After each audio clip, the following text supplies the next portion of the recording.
once you've figured out the basics of a bodyweight hip thrust and the fundamental body positions, then you can add some loading. And in this case, we're going to be using a dumbbell. So we still want to apply the same fundamentals of the hip thrust. So if you haven't had a chance to review that, then I do have a video on that, which you can check out.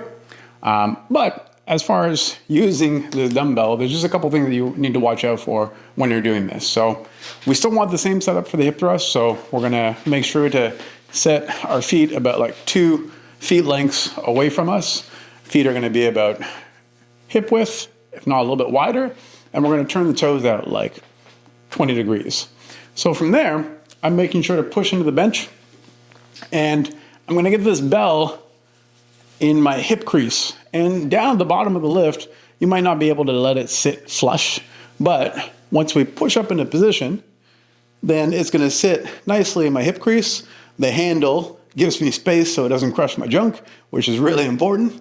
And I'm making sure to find my finish position, so when we start to add weight, the hips will start slumping. So we've got to drive our hips into the bell, and we're going to drop our rib cage, which means it's kind of like closing the space between the belly button and the rib cage. Mm-hmm.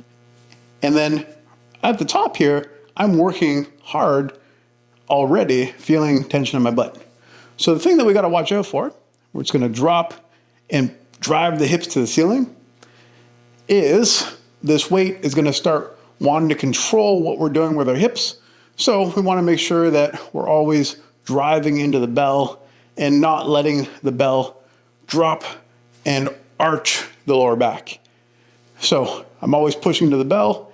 I'm always keeping my ribs down. It's like I'm looking for my kneecaps. That helps me hold the position. And I'm pushing back into the bench every time. And if I do that, I should be feeling my butt.